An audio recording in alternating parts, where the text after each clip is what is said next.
Okay. So, hi, and welcome everyone to this month's VA section webinar.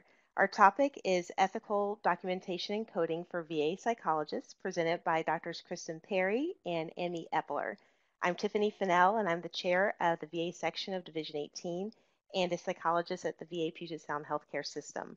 Before we get started with our presentation, I'd like to take a brief moment to mention that Division 18 of APA, Psychologists in Public Service, is hosting this webinar.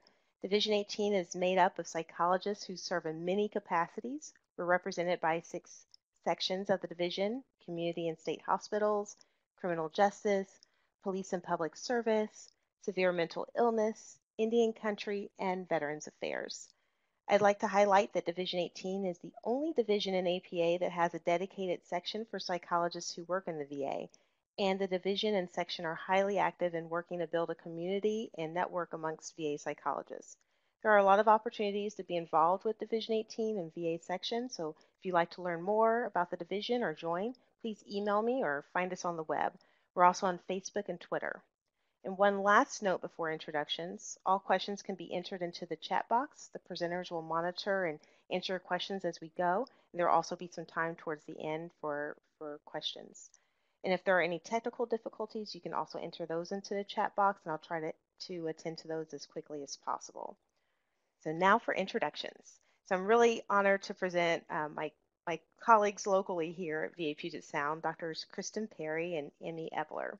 So first, Dr. Kristen Perry, she earned her doctorate in psychology in 2012 from Seattle Pacific University.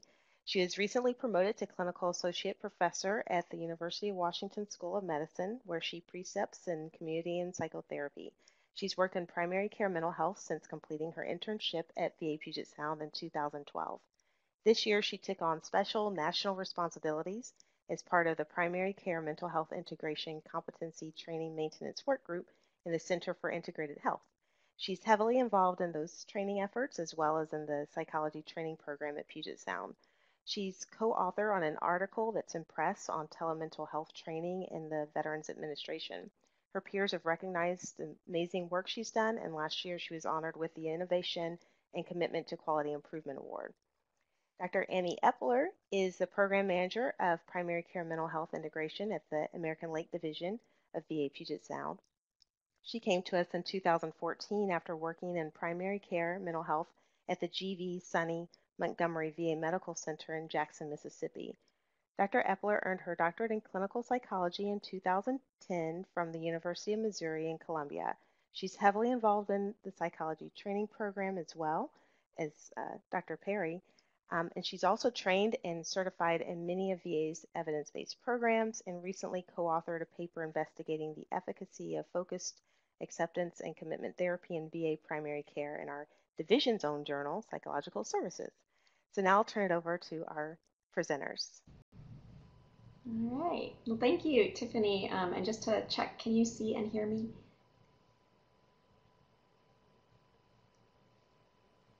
I have to unmute myself. Yes, I can hear and see you, Dr. Perry. Thank you. Excellent. Thank you. Good. And thank you. I can see in the chat box too. So I'm very excited to be here with Amee today to talk to you guys about a topic that when I say the title, I get some groans often.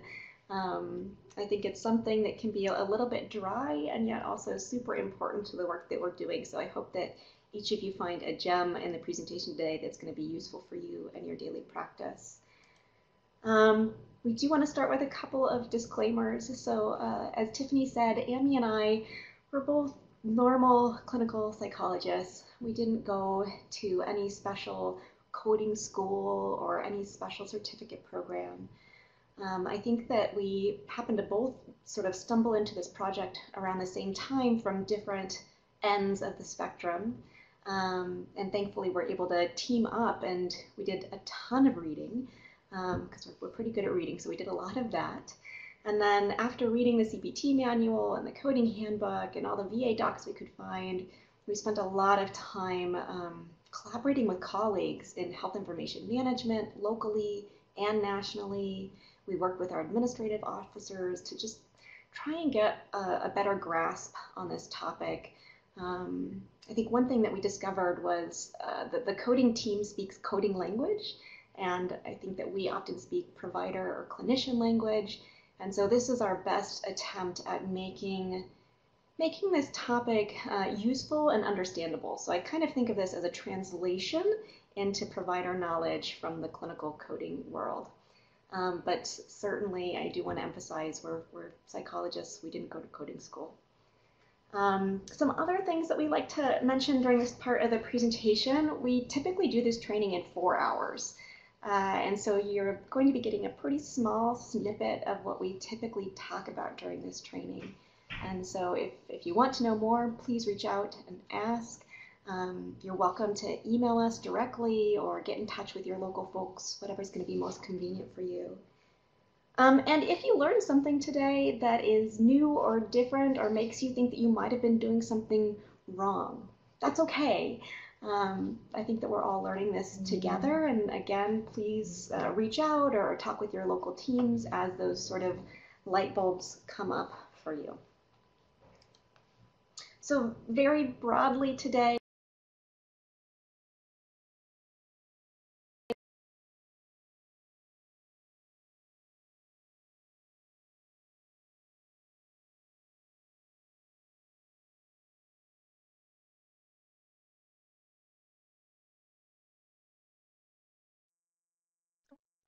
Dr. Perry, I think we may have lost you. I'll try to help problem solve. Yeah, and I'm happy to take over until we get her back. Okay. Thank you. Yeah, no problem.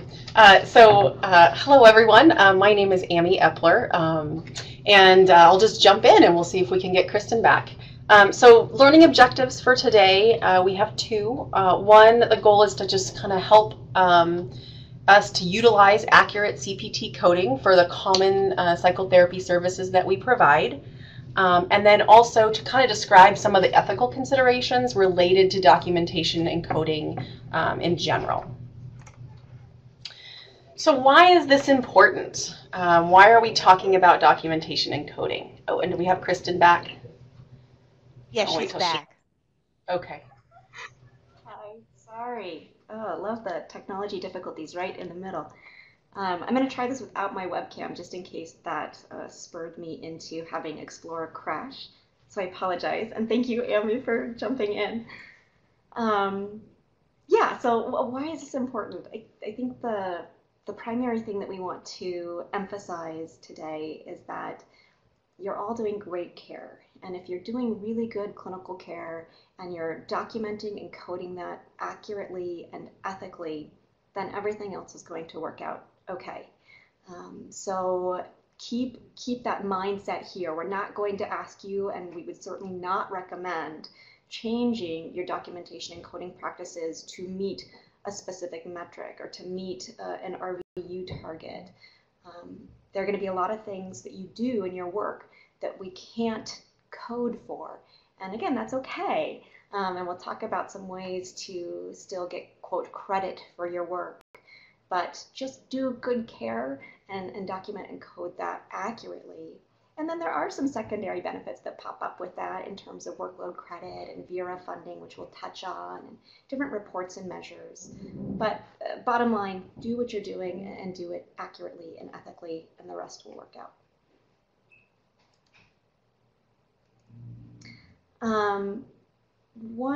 One of the things that we did want to include here is pulling in the APA ethical principles.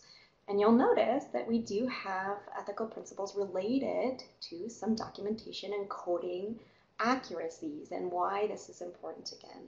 And so we want to make sure that we're following these principles, we're aware of them.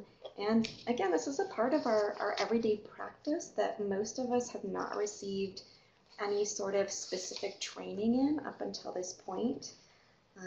I think I was kicked out during the slide where we talk about how we've surveyed the staff that we have trained, and it's a very, very small percentage of folks who have said that they've received any sort of specific guidance in these areas. And in addition to that, when we do sort of a pre-test and a post-test, The pre-test coding questions, we see people getting about 1 out of 6 of those questions correct.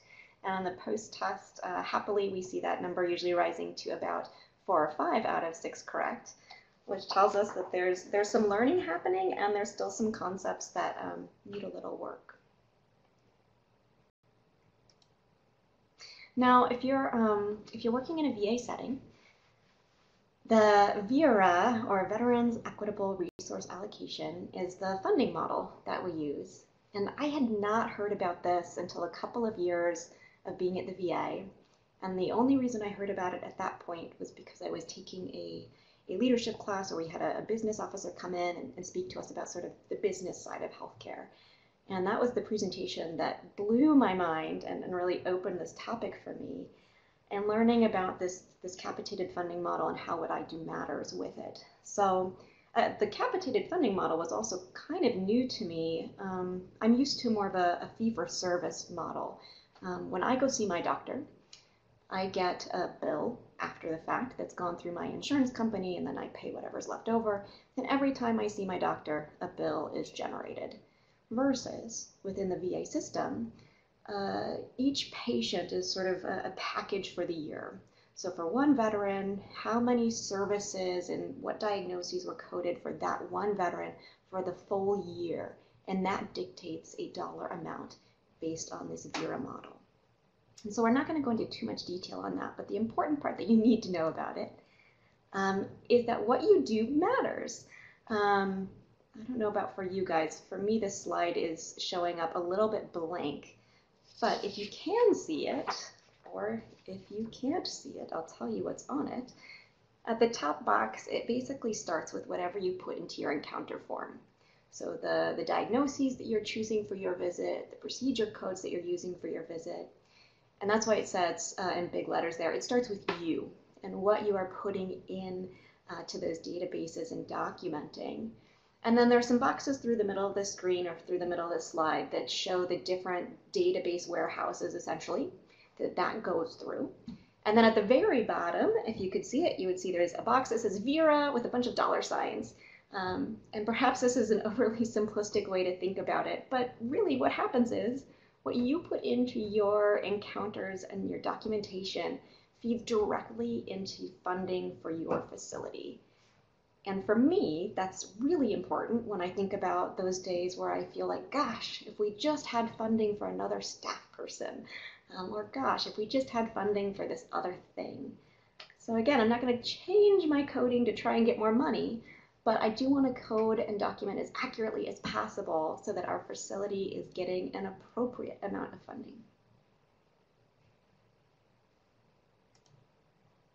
All right, we'll do a quick note on diagnosis. So this was something that was new to me. So I'll tell you all the bad things I used to do. One of the bad things I used to do was when I was typing out my note, I might say something like, primary diagnosis treated today, depression. And then when I went to fill out my encounter form, I would choose a very specific type of depression, like MDD, recurrent, mild. Well, coming through and learning a little bit more about this, I discovered that that's not considered a match. So the encounter form that you're filling out is not part of the legal record. And so that's why we really need whatever you type into your written note to match exactly with whatever boxes you check off in that encounter form. So in my example that I just gave, I should have typed out in my note primary treatment focus for visit as MDD, recurrent mild, and then that would support what I checked off in my encounter. So you want to make sure that those things match up exactly. And then code for all the diagnoses that you treated or addressed in that visit. So again, I used to think like, oh, I'm just going to check the box for whatever that primary issue was.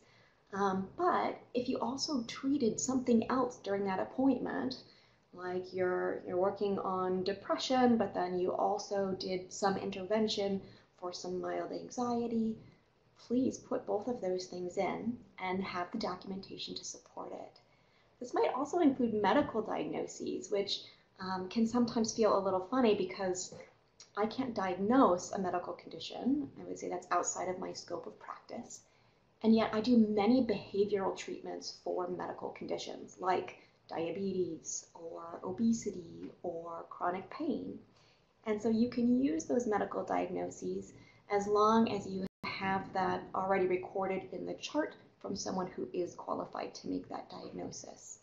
And so if you're treating it, please put it in. Occasionally, you might also have a patient where he or she just doesn't quite meet a full diagnostic criteria for a condition. But if you're working on something like irritability, you can still code for that. With ICD-10, there are so many options here to be using, and irritability is one of those diagnosis codes that you could be using. Now, speaking about ICD-10, I'm going to skip forward to the bottom of the slide and then I'll come back up to that other bullet point here. Some of you may have noticed that ICD-10 and DSM-5 do not line up perfectly.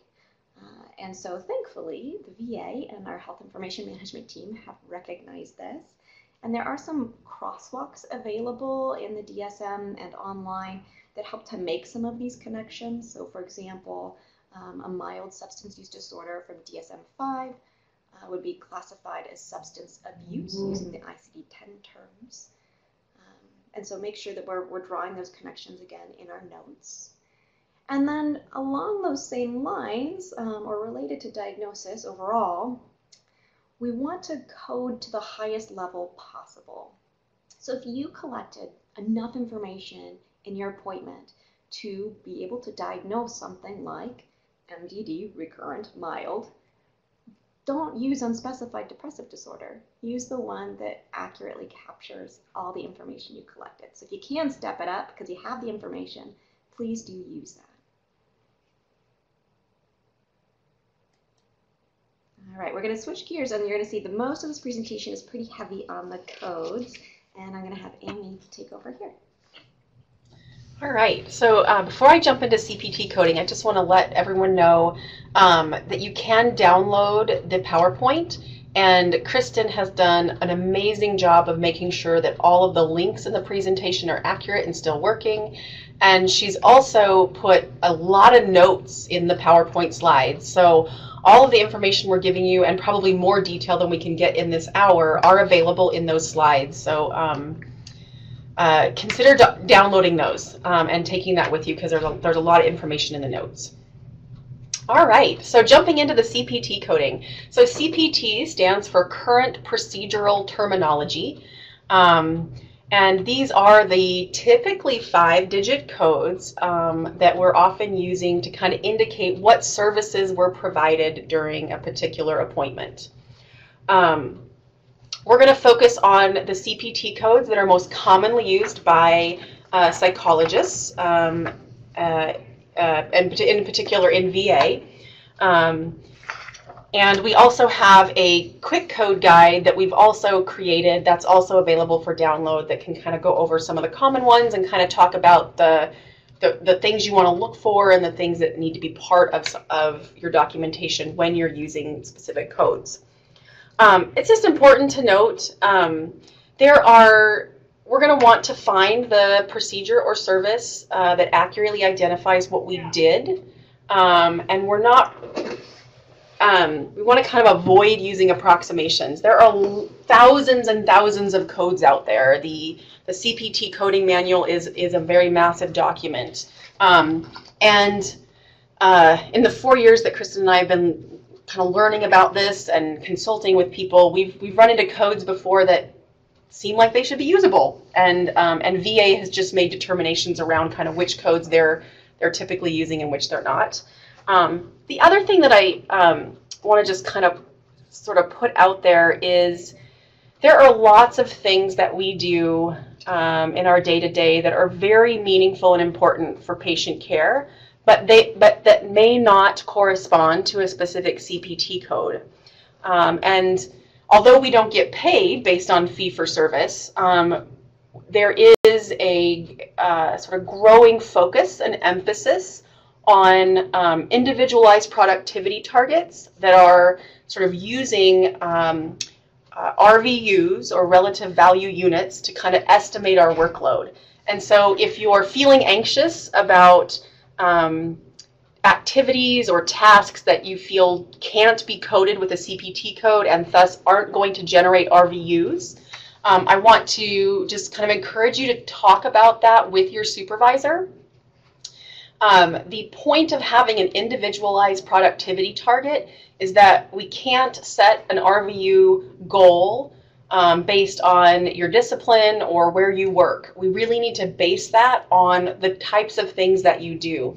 So if you're doing a lot of telephone work, then we need to expect that you're going to generate RVUs consistent with telephone work and not in-person work, which are often different.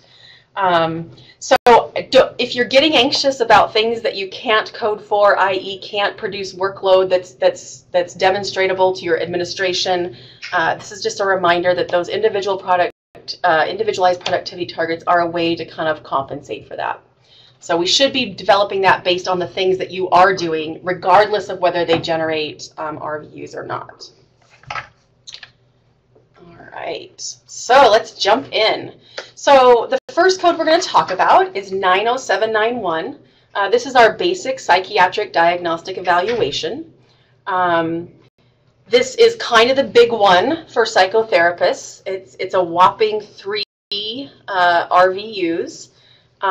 This is typically our intake assessment or our integrated biopsychosocial assessment. There are some very specific requirements to use this code, and those are included here in the slide. The documentation should include. If you do an intake and you don't collect all of the pieces of information on this slide, then rather than using the 90791, you should shift and use one of our general psychotherapy codes, which we'll talk about next. So this code is very specific to gathering all of this information. There is no time or duration associated with this code, so it doesn't matter if you spend 45 minutes getting this information or 90 minutes, you're still going to use the same code and just one code. Other important pieces about the 90791 is that it is a bundled code. And what that means is that they've taken all of the typical tasks that we do in an intake and they've bundled it all into one code and given us RVUs that kind of cover all of that. So, for example, if you're doing chart review, if you're preparing for the session, if you're administering self-report measures like the GAD-7 or the PHQ-9, you're not going to use separate CPT codes to document each of those tasks because the 90791 accounts for all of them. So this is a bundled code, and there are lots of codes that they've bundled for us to try and make it easier. All right, so these are probably the ones most of us are the most familiar with. These are our standard psychotherapy CPT codes, the 90832, 34, and 37. What distinguishes the codes is how much time you spend conducting the psychotherapy. Of note with this section is that the times are for psychotherapy services only. So we're not going to include time for chart review or documentation. We're also not going to include time that is non-therapeutic discussion, such as scheduling the next appointment. The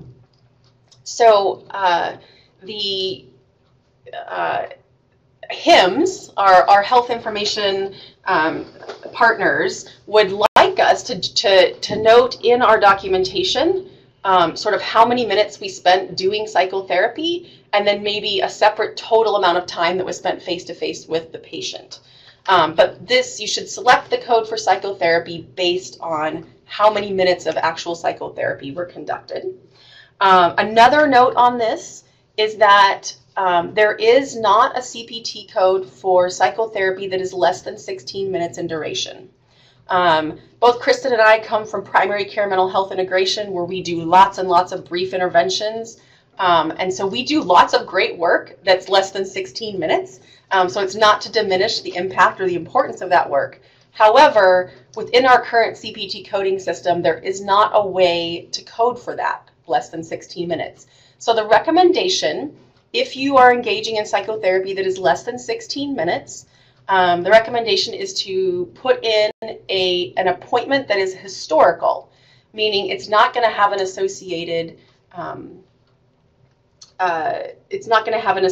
encounter, but it is an opportunity for you to document in the chart the work that you've done. And so, again, also wouldn't result in RVUs or workload credit. However, if you do a lot of therapy that is brief and less than 16 minutes, then encouraging your supervisor to count that and consider that when making your individualized productivity target will make sure that you're not penalized for doing these quicker or briefer interventions.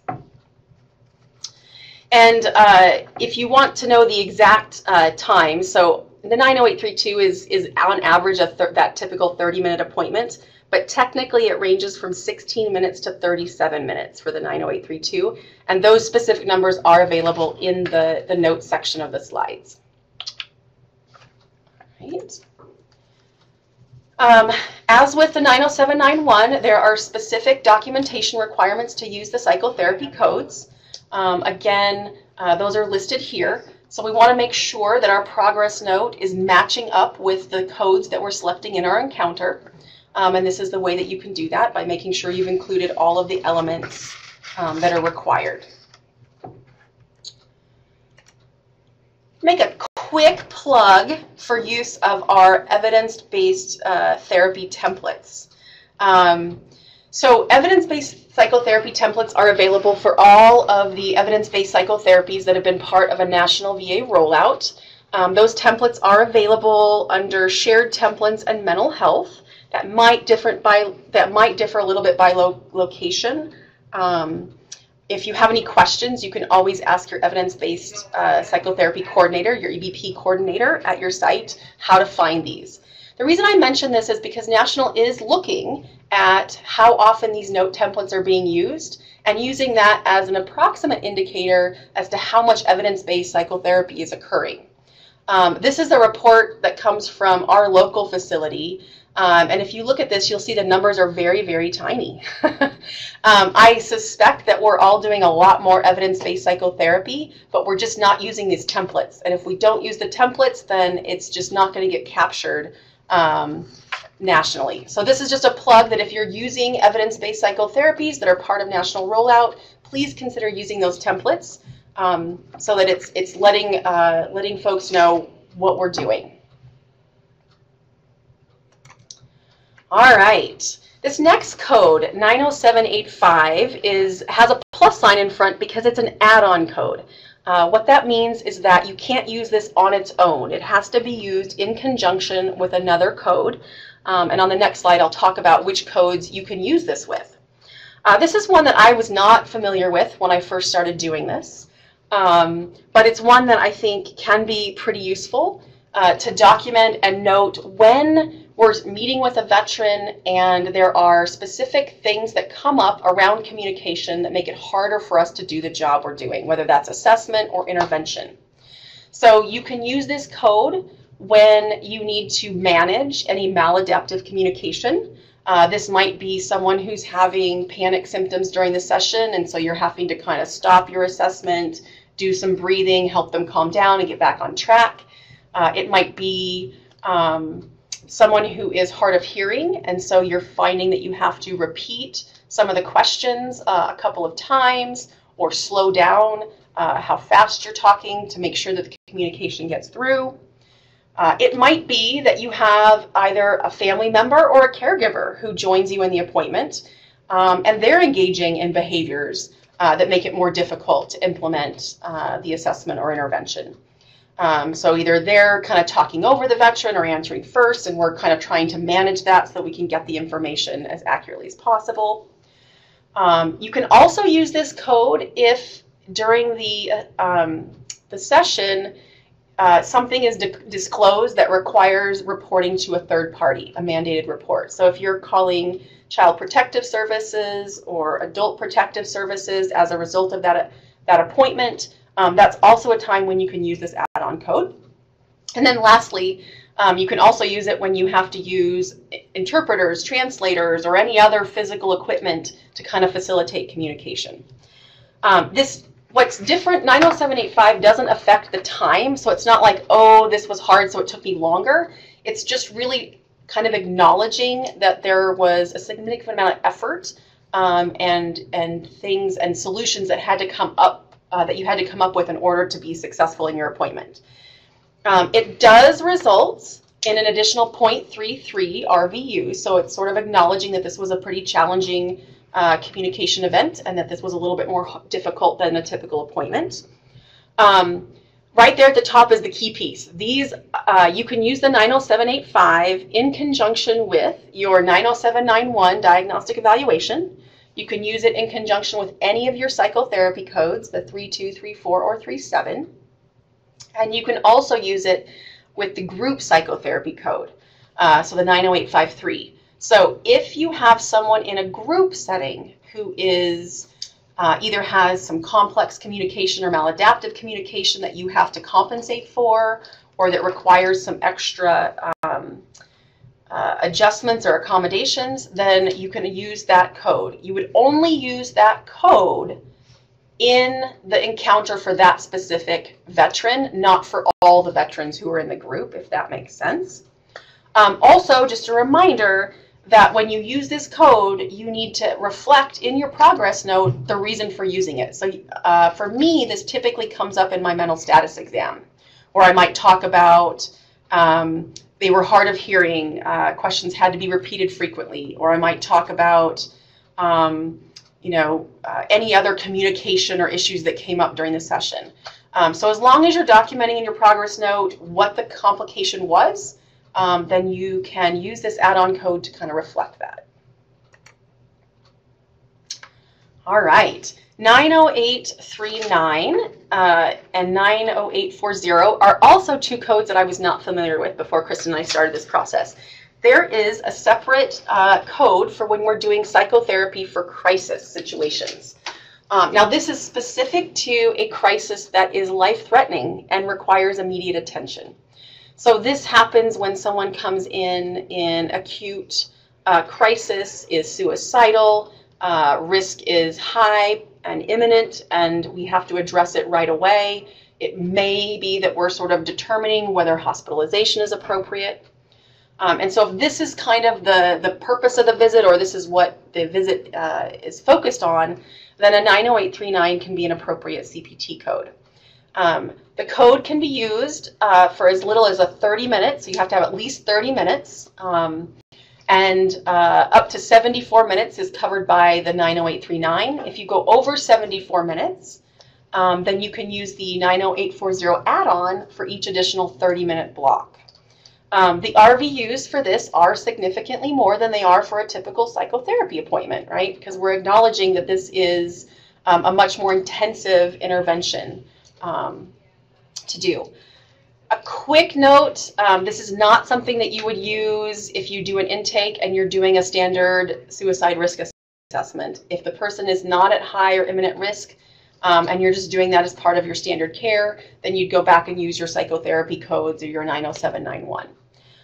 But this would be a great code to use if you've got a veteran coming in for a follow-up, you've planned to do session 3 of cognitive behavioral therapy for insomnia, and they show up and say, look, you know, my dog just got really sick, I'm feeling really suicidal, I'm not feeling safe, and you kind of have to set aside your treatment plan and focus on this very life-threatening or complex issue. So this is something that we can kind of acknowledge that it takes a little bit more attention and effort, is more intensive, and we can get some more workload credit for that. All right. 908, 46, 47, and 49 are our family psychotherapy codes. So this is for couples therapy or family therapy. The codes are different based on whether the patient is present or not, and whether it is a single couple or family or multiple couples or families.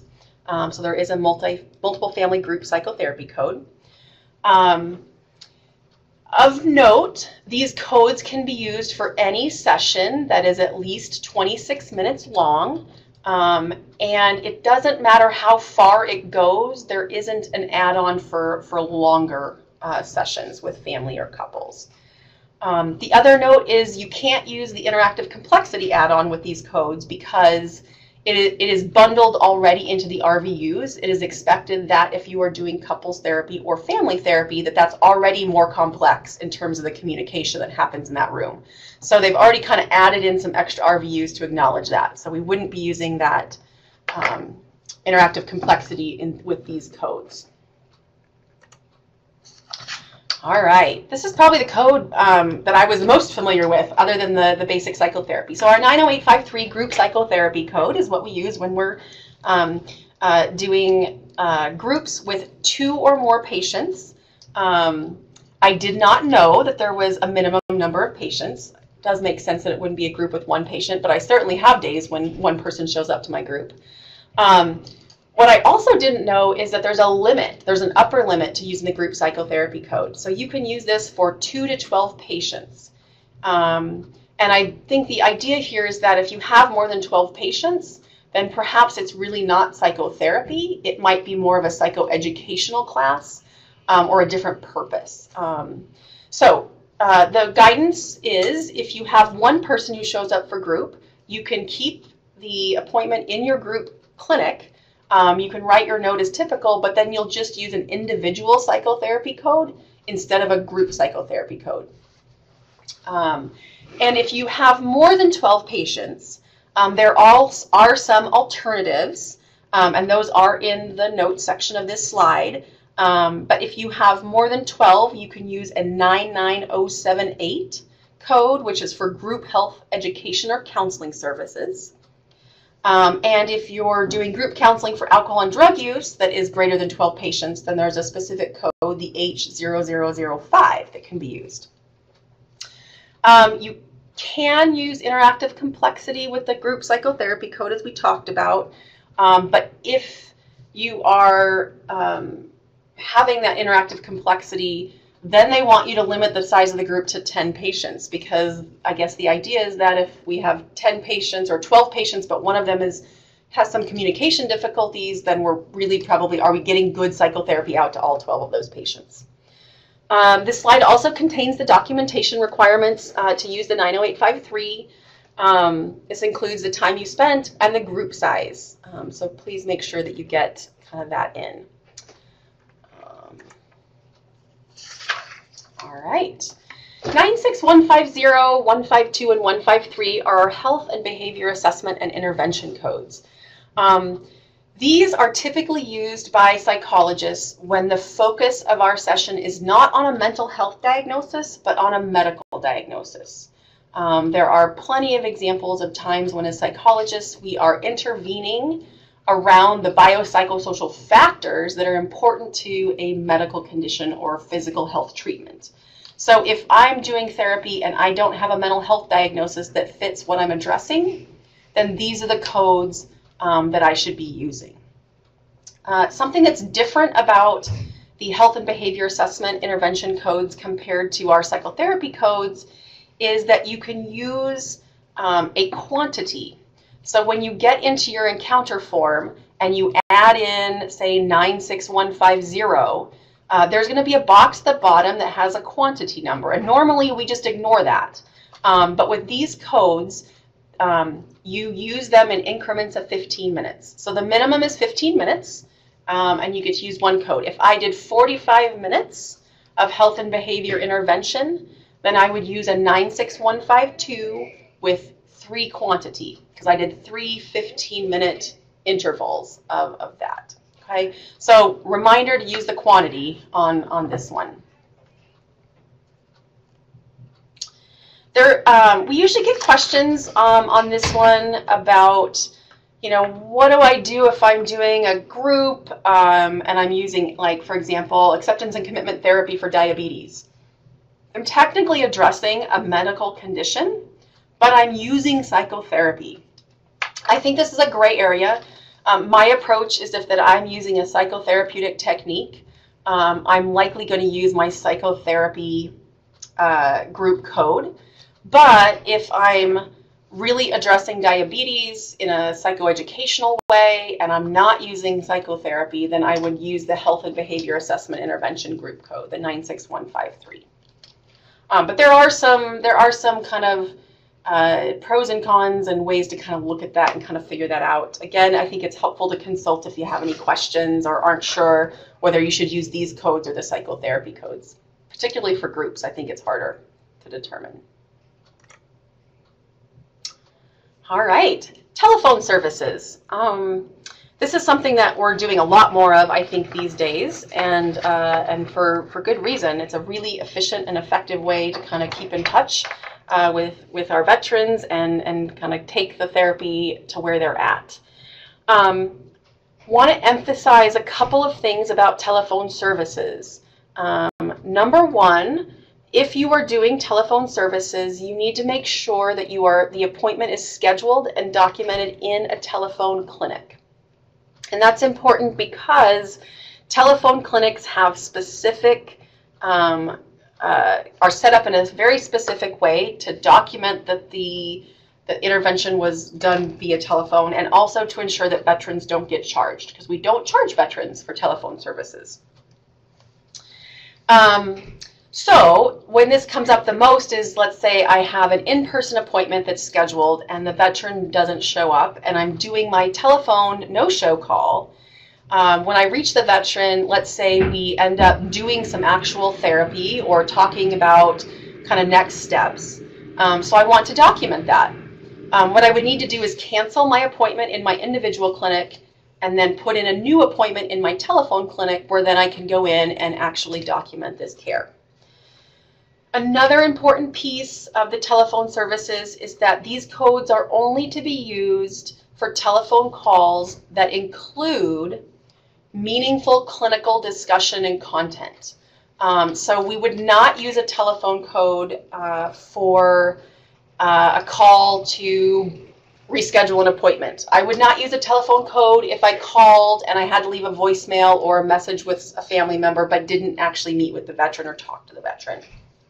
Okay, so these are to document clinical care that occurs via telephone.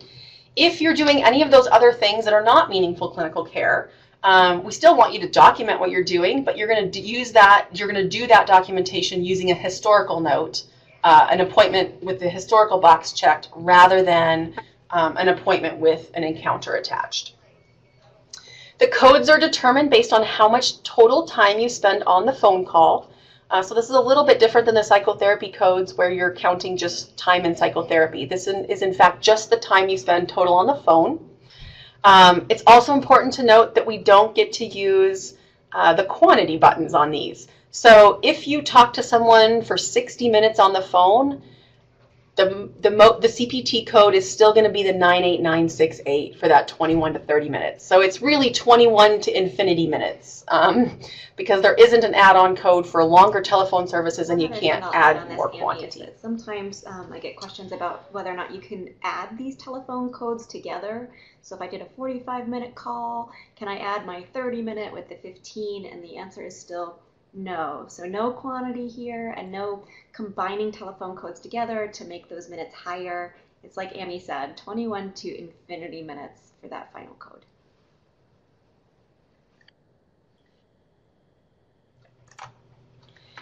All right. There are required components of your documentation to use the telephone services. So it needs to have a history, assessment, diagnosis, and plan, which kind of clues you in that this is meaningful clinical work. And again, just a reminder that it should be associated with a telephone clinic. All right.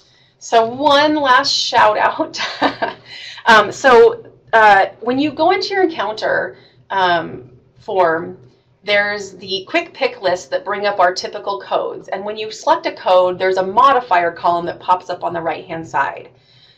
Basically, there's only one modifier that we should be using, at least at this time, and that is the modifier 9.5 for synchronous telemedicine services. So if you are doing video-based care, you're going to code as if it was in person. So video-based is considered equivalent to in-person. So you're going to code with the same CPT code you would if you were in person, but you're going to add this modifier 95 to indicate that the care was actually done through video teleservices. The other thing that's very important to be aware of is that doing video-based services also often requires that you're putting those appointments into a specific clinic that has been set up to acknowledge that that care is being done through video.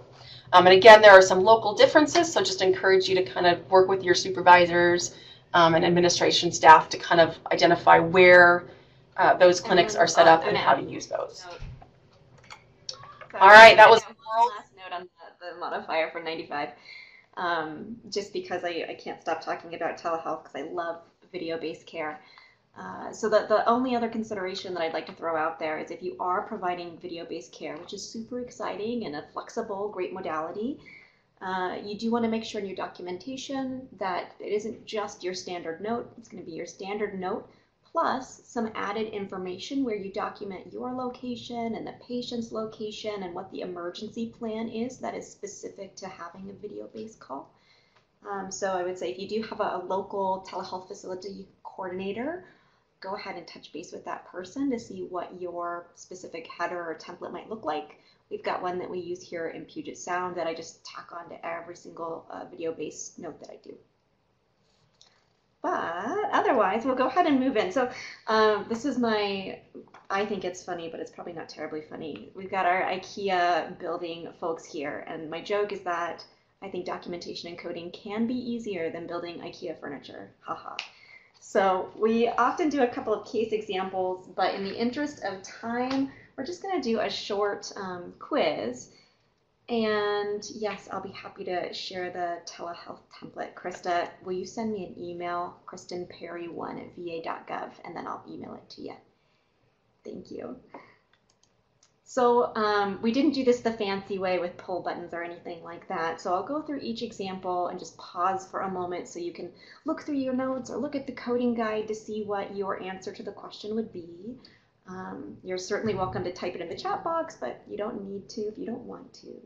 So the question is, what CPT code would you use and what quantity would you use for that code? So if you offered a psychotherapy service and you met with the veteran for 58 minutes of psychotherapy, what CPT code and what quantity of that code would you use in that example? I'd play Jeopardy music if I could. But since I can't, I'll give you the answer here. So that one would be your 90837, which is your 53 to 89 minute psychotherapy code. And the quantity for that code is always 1. So what if you did psychotherapy again? And this time, though, it was 14 minutes total of psychotherapy. So this one is the trick question for the screen. For this, you wouldn't be able, or you should not put in a CPT code, remembering that our psychotherapy code starts at 16 minutes. So you need to pass that mark before you can use the 90832. So in this case, you would have the encounter put in as historical or the visit as historical. You do still want to document what you did, so please put that note in the chart. You just won't complete an encounter form to put in any CPT codes. So how about if you did a telephone call and the full call lasted a total of 50 minutes? This is the one where you've got your 21 to 30 or 21 to infinity telephone code, which is 98968, and quantity is a 1. Remember, telephone codes, also no quantities involved here. So how about if you did a health and behavior intervention for an individual and it took you 30 minutes? Here we've got the 96152, which is your health behavior intervention, and it's each 15 minutes. Now this is one of those codes where you can use the quantity button, so I'm going to use the 96152 and I'm going to use the quantity button to change it to a 2, which equals 30 minutes. How about a group psychotherapy? And there are 11 participants, and I'll say there's no interactive complexity in this group, and the group lasted for a total of 90 minutes.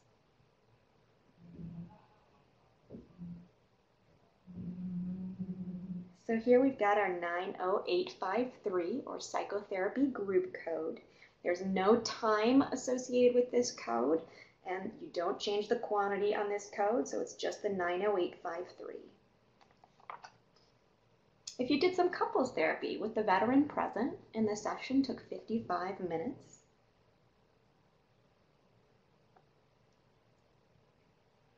this would be the 90847 CPT code with a quantity of 1, keeping in mind that when we use the family or couples therapy codes, it does need to be more than 26 minutes duration, so we met that here. And last but not least, let's say you did psychotherapy via CVT, which is clinical video teleconferencing, and it took 75 minutes of psychotherapy time.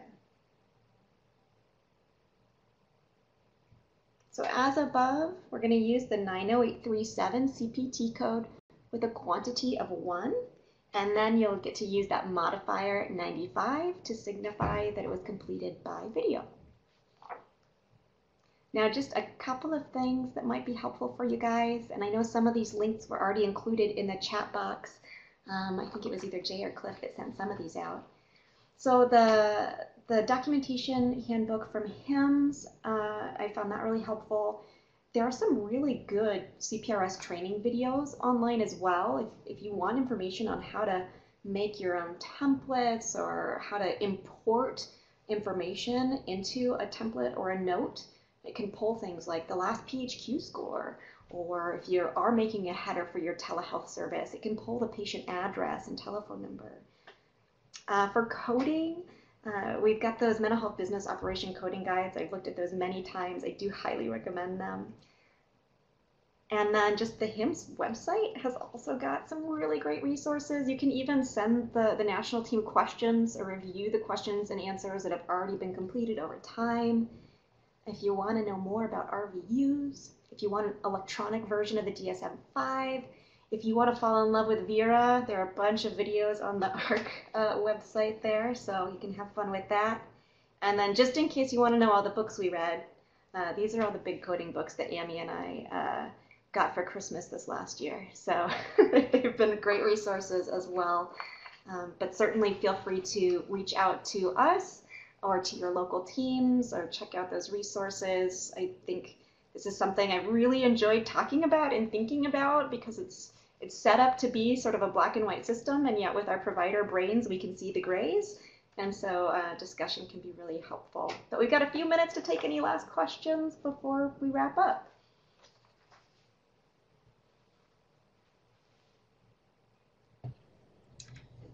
This is Amee again. Yeah. Oh, sorry. Go ahead, Amee. I was just going to add, earlier in the chat, we had someone sort of mention that all the work that we do in documentation and encounters absolutely affects our Vera funding and our workload credit, but they also pointed out that it also affects copays for our veterans. And I think as a clinician, that can also come up and present some ethical dilemmas. One of the areas is and we didn't cover it today due to time, but whether or not something that we do is service connected, right? And we know that if the care we're providing is service connected, then veterans are exempt from copay if they are in a copay class. So if anybody is interested in hearing more about service connection boxes, special authority boxes, and how those impact patient copays, please email Kristen or I, and we're happy to send you the slides that we normally include on that and talk more about that. It definitely is something that I think most of us are kind of aware of and want to be paying attention to.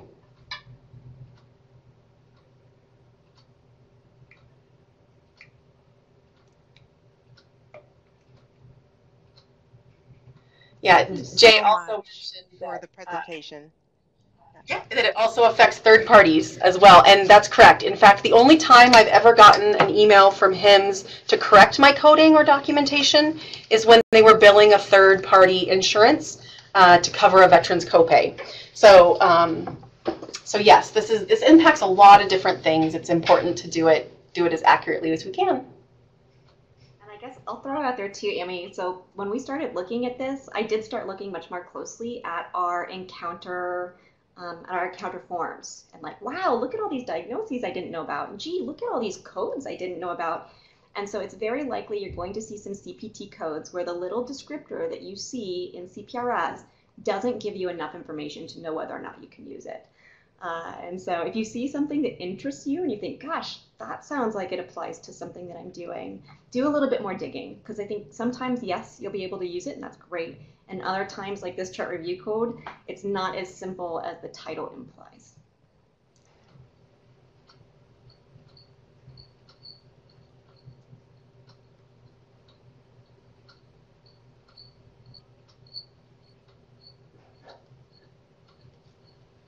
Okay. Sense some crickets here, so I suppose we're wrapping up.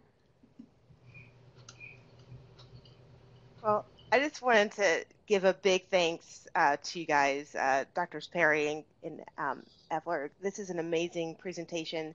I've had the pleasure of seeing the 4-hour workshop, and I'm just impressed how you were able to kind of bundle it into 1 hour. I know we could spend more time on this for sure.